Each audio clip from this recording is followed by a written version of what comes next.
Pam from NortheastWheelsEvents.com at the 2023 24 Hours du Simeone at the Simeone Foundation Museum. This is just one of the many events and presentations going on over a 24-hour period, Saturday and Sunday. This is over the top. What a presentation. Demos all day, all night.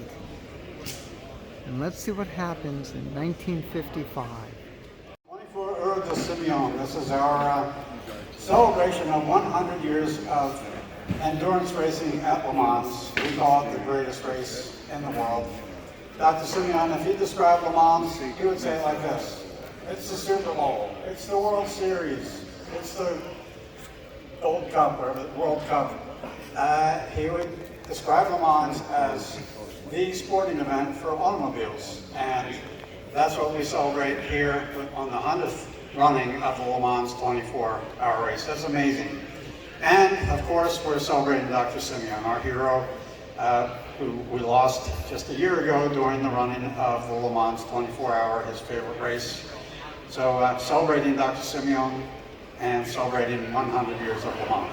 Now, we have a story that's kind of a downer. We're going to talk about 1955. It's a big black eye.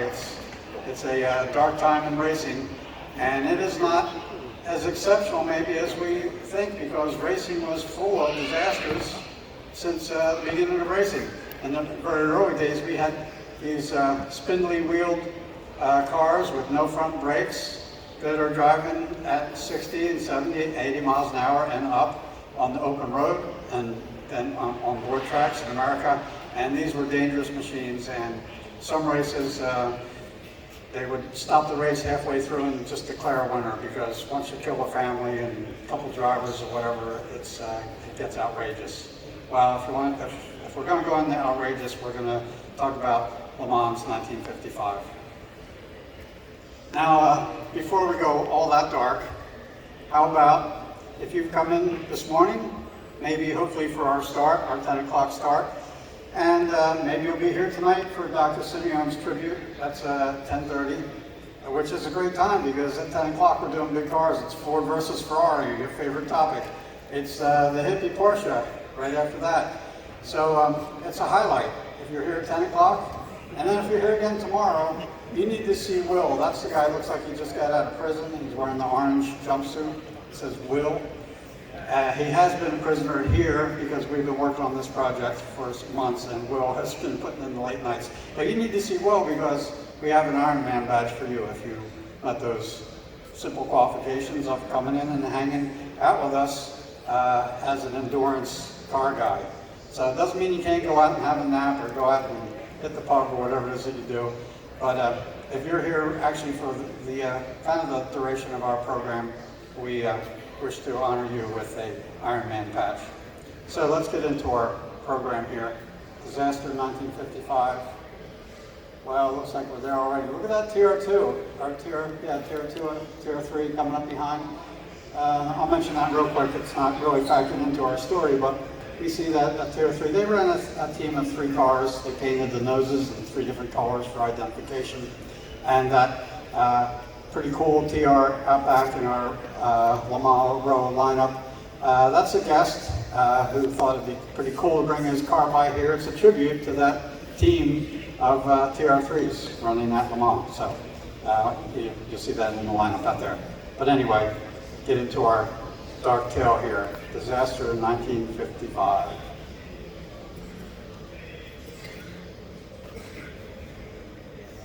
Okay, so the cars in our story. Austin Healey 104. Really small car here for the Simeone Museum. It doesn't count with the doc's criteria. The biggest requirement is that he's looking for winners, not class winners, not cool competitors, but cars that would dominate sports car racing. Fred was a collector. Some cool cars came his way, many great cars that he used as trading fodder, because they were a great car, but they didn't meet his criteria, and he traded on something else. So many of these cars here are here because he had a great car to trade on it. And you can just go down the line. Okay, 917, first one I see. The doc had that S Mercedes, and he had a second S Mercedes. Well, this one was a factory race car. That's a team car. This car won at Nürburgring at the inaugural, at the first German Grand Prix at the new Nürburgring. And he had a spare S Mercedes, which is pretty hard to come by. The Germans are crazy for these cars. And at our little shop in South Jersey, we were free to take anything. If we needed some special fastener or whatever off that spare S, we could have it to, you know, make sure his car was right. And then he traded off that S Mercedes for that Porsche. Threw in a small amount of money and got that Porsche for the S Mercedes. That is one of many, many trades, and that's part of the car detective story. But so that 100 Healy is really here just that he thought it was pretty. It landed in his lap. And it is a cool car, and it actually factors in our tale that is part of dark side of Le Mans. So pretty big four-banger, right? We have a 2.7 liter, it says here, inline four, twin SU carbs, of course. Early cars, 3-speed gearbox, 90 horse, drum brakes. Really pretty car. It's got that windshield that drops down. Here's the motor, Austin 4-cylinder unit, kind of a truck transmission, that 3-speed. It had a low, very low first gear that's blanked out. The later cars had a different transmission. Of course, the Jaguar D-Type. We featured that car just a bit ago in the Cat's Out of the Bag by Jaguar D-Type, running through so much of the 50s, and it's certainly part of the 55. Here we have our specs again, real quick. Cast iron inline 6-cylinder aluminum twin cam cylinder head. They ran, I think, 3 1/4 liters. They went up to 3/4. They had different displacements on these. They had 3.5. Our car's 3.5 liter. 4-wheel hydraulic disc brakes, big point, and of course the monocoque chassis, big point. And part of our story in 1955, these cars had to drop displacements down. That car became obsolete. You couldn't run the 3.5 liter. You had to run 3 liters after 1955 for the championship. Here's our disc brakes. Harry showed you these. Great engine with the Webers. Fuel injection on the later cars. Lucas fuel injection. Keep your snide remarks.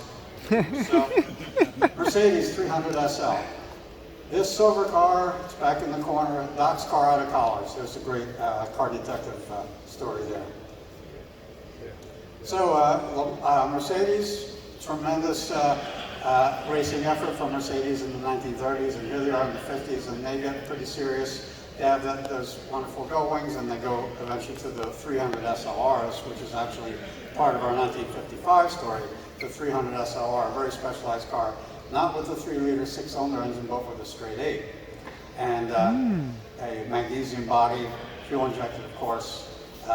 Quite a sophisticated car, of course, a space frame. And an interesting feature, which I think you'll pick up in some of the photos, the back of the body behind the driver opens up as an air brake. And that is the car that won the Mille Miglia in 1955. 215 horsepower on the 300 SL, but the SLR, of course, considerably more power. It's still a space frame car, as we say, with 8-cylinder inline. I think desmodromic valve action, I believe. Okay, a little bit of Mercedes stuff. We'll race through that. So here we go into our story. 24-hour of Le Mans, 11 and 12th June 1955. So this year's contest is going to be a good one. We just came off of Ferrari winning in 54, right? They broke up the Jaguar operation with Jaguar winning in 51, 53, Mercedes winning in 52. We're all over the place in the 50s, and it's looking great. Competition is tough. Mercedes looks so strong. These 300 SLs that come out, Moss, of course, crushes it at the Mille Miglia. This really looks like the car to beat now, 1955. Okay, there's a D-Type. We have the factory Le Mans car with the stabilizing fin, the long nose. So they've got a great aerodynamic car. They're already winners, so in some people's books, they're the favorite. Ferrari, of course, having won in 54 the year before. They're coming out with new cars, in this case a 4.4 liter 6-cylinder, so they're picking up displacement. And there's that SLR. So I just have to say, wow. 2.5, okay, based on the 2.5 liter Grand Prix car. So this is Grand Prix car and sports car guys. This car is very sophisticated, running 3 liters, but out-displaced by the Ferrari by quite a bit, but this car is so potent. Let me go back, I have some notes here. 300 SLR W196. The monoposto driving position was modified to standard 2 abreast seating, headlights out of the course, fuel the changes to adapt a Grand Prix track-only car into a sports car. So Mercedes, fresh off the SLR's first race win that year at the Millie. International mix of drivers. This is Moss and Jenks in the Millie, they're in the famous 722 car. And there's Moss with Fangio. Moss was the number 2 driver behind Fangio. Can you imagine Moss? You have that strong a team, and Moss is your number 2 man. What a team Mercedes had. They have the great engineer Uhlenhaut. They have the great team manager Neubauer. They have great drivers, champions, and what a strong team. Also Carl playing on this team. Levesque, we've mentioned before, racing for Talbot. The American John Fitch. So we have practice, and Levesque comes in with a close brush with the Gordini, and he says, we have to get some kind of signaling system going here. Our cars are too fast. What he's really talking about, and all these guys have said this, Moss, I read Moss's book, he said, Le Mans, you have to race at Le Mans, it's such a big deal. We hate racing at Le Mans. It is so scary. These guys are brave. So brave guys that say it's scary out there, and why? Because their cars, the top drivers are driving incredibly fast cars, and they're competing in the same race with small displacement cars that go half the speed. They are overtaking the cars at a 100-mile-an-hour difference. And you do this at night, you do this in the rain, you do this while fatigued. Very dangerous. The drivers tended to not like this race because it was so dangerous.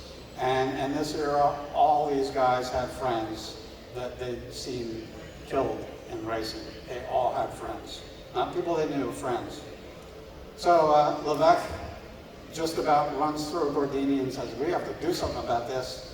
Neubauer, he goes to the organizers. This is during practice, so there's not a lot of time. He says, I want to set up a signaling station, here at the pits, so we can communicate better. And they denied him. So we have crowd's expectations are high. They're looking for a big showdown, right? The big guns are here. And what do we have? 3 top marks. Lap 4, the 3 manufacturers' sports cars fill the top 8 spaces. So we're talking about Mercedes, Ferrari, Jaguar, filling up the whole front of the race. Here we are at race start. And let's identify some of the cars here. Number 26, you see the 100 Healy right there, number 26. That's a 100. That's similar to our car, but it's a Le Mans specification. You see the oval grille doesn't have that cool trapezoid grille. Le Mans spec, Austin Healy special car. Number 20 is the SLR Mercedes of Levesque. There it is, right behind Macklin's Austin Healy. And number 22 is a C6R of the Cunningham team. There it is in the back, the white car with the blue stripes and the fin on the back. So they're just pointing out some of the cars in the race here at the start. And here we can see the aerodynamic brake on the magnesium body, number 19 Mercedes. So everything changes up on lap 35. Let's get right into the what happens here. We have Mike Hawthorne, who he became world champion in Formula. So a very fast driver. He's in the number 6 Jaguar we'll see here. It's team cars on the factory team. And he is signaled by his pits to make a stop. He's blasting by and they signal him to make a stop. You can, trust me, they looked all over the place where to put blame in this thing. But he signaled make a stop while he's blasting by, and he goes for it.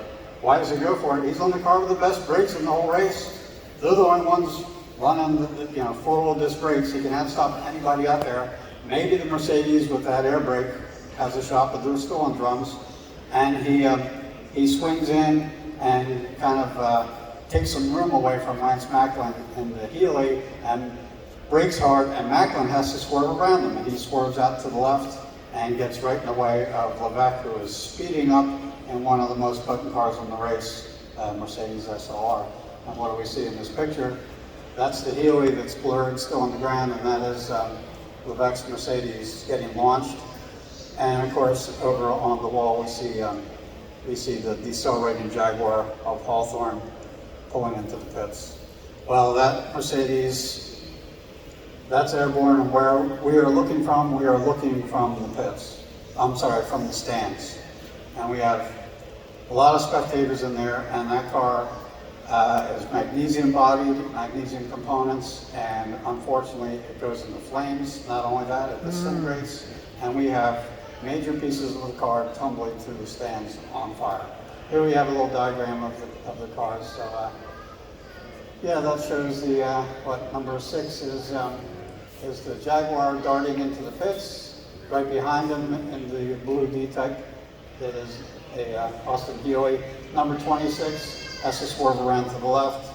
Levesque is coming up right behind him, certainly overtaking at a great speed differential, and hits off the back of him. And we see trailing behind in number 19, that is Fangio, who is Levesque's teammate, teamed with also Fitch. A little bit of a long video, but...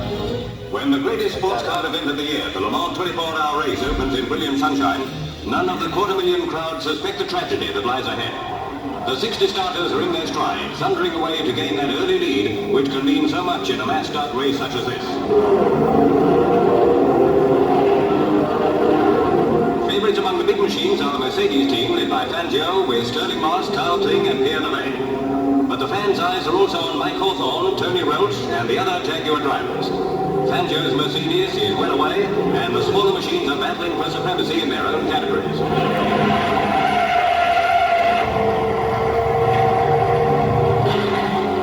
The leaders streak past the grandstand after the early laps with Mercedes, Jaguars and Ferraris well to the fore. Into the pits comes Rich Parnell's Lagonda while the field roars on. Peter Collins' Aston Martin, number 23, is among the British cars which are holding their own. Now Parnell's away again. All seems to be going smoothly when disaster strikes at 125 miles an hour. LeVay's Mercedes collides and blows up.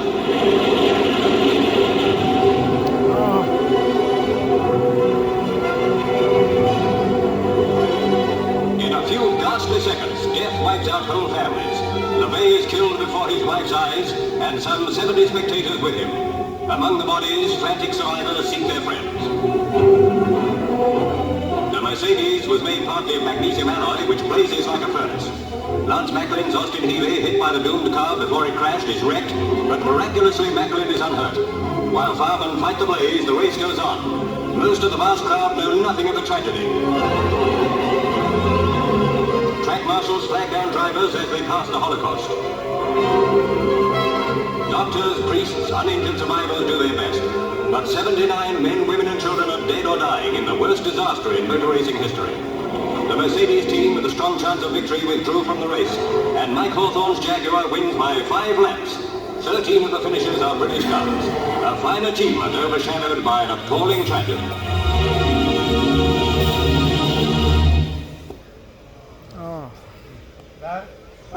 Well, that is incredible. Surprising that the race continues. There's an explanation for that. The race organizers, of course, they met on this and thought, like, what are we going to do? Well, they decided to keep the race on because they felt if a lot of people start leaving, we need dozens of emergency vehicles to get over here. And let's just keep people where they are and try to keep roads clear. So they kept the race going. Jaguar and Mercedes, are they going to keep racing? Well, Mercedes, they raced into the night and then got the word, okay, we're done. Mercedes doesn't race for 10 years. They pull out. They do meet with the Jaguar people and say, you know, we're pulling out. You know, what are you guys doing? Jaguar says we're continuing. So Mercedes does what they do, Jaguar does what they do. Hawthorne, part of this tragic story, ends up winning. It's an irony. He certainly gets roasted in the press. What do we have here? That's the Mercedes headquarters, of course, sending down orders. Now you guys are done. There's engineer Uhlenhout on that side here, and of course team manager Neubauer. There's Hawthorne's car. So a number of racing teams, not only Mercedes, MG and Bristol, they quit by the end of the season. They see this, they're done. Some of the drivers present, Phil Walters, he'd been part of the Cunningham team. He was offered a drive. He was offered a seat with Ferrari, right? It's a good dream come true. Phil Walters says, no, I'm done. A lot of guys just quit. They walked away at this point. They were used to having friends injured and killed, named in these races, and they could kind of barely take that. They had wives saying, you need to retire now. Well, after this happened, some of these guys didn't need further urging, and they just said, this doesn't make sense. So we have Mike Hawthorne taking a win. Again, D-Type is the conquering car. Mercedes is out of the way. Next round of World Sports Car Championships at the Nürburgring, that was canceled. Carrera Panamericana, canceled. Fitch was coached out of retirement by Bruce Cunningham to help with the Chevrolet Corvette team, but he said he was done too. What does Fitch do later? Gets into safety, designs Fitch barrels, other safety things. He gets into road safety, racing safety, driver safety, and puts some engineering expertise into it. John Fitch, one of our heroes, awardee of the Spirit of Competition here at the museum, here a number of years ago. Tall, lanky fellow, very funny. We're thrilled to have him. And here's Hawthorne. In a way, I think we maybe feel bad for Hawthorne too. That blame got spread around. They didn't put it all on Hawthorne. Why, the pit signaling could have been better. The cars are too fast. The speed differentials are too fast. Of course, Le Mans looks at what they're doing. They change the course. They add chicanes. They slow things down. They rebuilt the track there, especially along where the stands are, putting in barriers and looking at safety. So they certainly evaluated themselves, not just pinning on a couple of criminals that did some unthinkable thing. Everybody looked at themselves, and I think everyone felt some part of responsibility. Just by being a race competitor, I think people felt like I'm part of this problem. Here we have Hawthorne, as Harry said earlier. He got quite a roasting. My French isn't so good. Votre santé, Monsieur Hawthorne. To your health, Mr. Hawthorne, in the French magazines and papers. So he certainly took a roasting for that. Well, that is a dark story we feel it's necessary to tell.